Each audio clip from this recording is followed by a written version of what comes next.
मरचू जंगल से लकड़ियां काटकर बाजार में बेचने गया, लेकिन उसे लकड़ियों के अच्छे दाम नहीं मिले।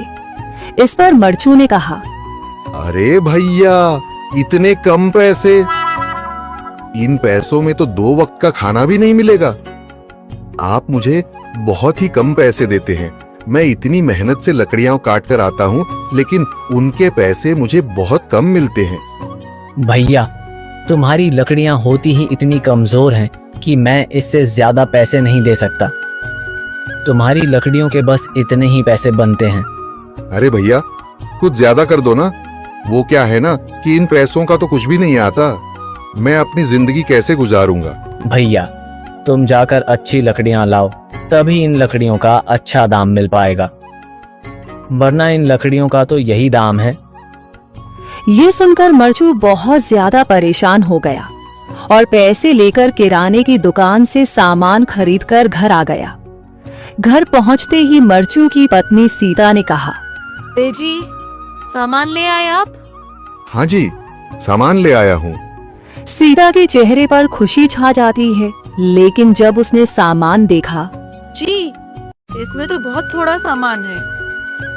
हाँ सीता, मुझे पता है कि यह सामान बहुत थोड़ा है, लेकिन मैं क्या करूं?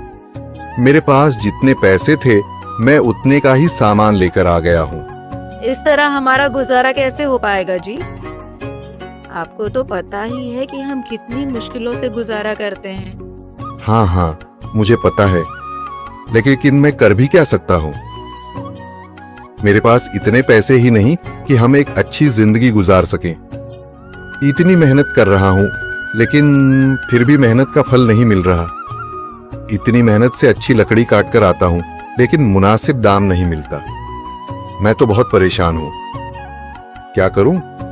कहाँ जाऊँ? अरे जी, आप परेशान न हो, आप कोई और काम देख लें। मैंने कई बार काम तलाशने की कोशिश की, पर किसी ने भी मुझे काम नहीं दिया। ये सुनकर सीता भी काफी ज्यादा परेशान हो गई। मरचू से सीता की परेशानी नहीं देखी गई। उसने अपनी पत्नी सीता से कहा, मैं फिर से जंगल की ओर जा रहा हूँ। अरे जी, अभी मत जाइए ना, वैसे भी शाम हो रही है। आप कल चले जाइएगा, अभी मत जाइए। ठीक है, अगर तुम रोक रही हो तो मैं नहीं जाता। मैं कल चला जाऊंगा। इसके बाद मरचू गांव में घूमने के लिए चला गया। तभी उसे एक आदमी मिला और उसने कहा, कहाँ जा रहे हो भैया? और सुनाओ, क्या हाल चाल है? जिंदगी कैसे गुजर रही है? अरे भैया, तुम्हें तो पता है कि लकड़ियां काटकर कैसे गुजारा होता है। हाँ भैया, तुम सही कह रहे हो। और आसपास के जंगलों में अच्छी लकड़ियां भी नहीं है। इसके लिए तो जंगल के अंदर जाना पड़ेगा। पर जंगल के अंदर तो काफी सारे जंगली जानवर होंगे। मुझे बहुत डर लगता है भैया, मैं जंगल में कैसे जाऊंगा?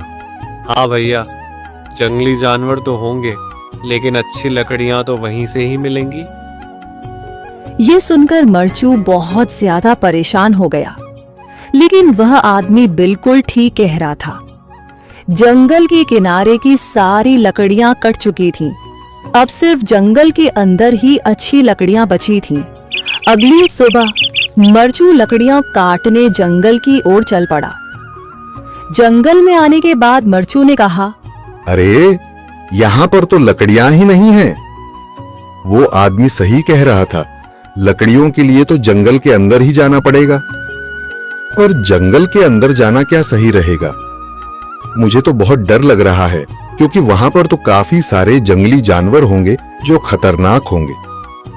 अगर आज मैं जंगल के अंदर नहीं गया तो मैं आज घर पैसे लेकर नहीं जा सकूंगा, और फिर जब पैसे नहीं होंगे तो गुजारा कैसे होगा? मरचू जंगल के बाहर खड़ा सोचता ही रहा और फिर उसने सोचा, अरे, यहाँ पर भी कोई मजबूत पेड़ दिखाई नहीं दे रहा जिससे मैं लकड़ियां काटकर घर ले जा सकूं।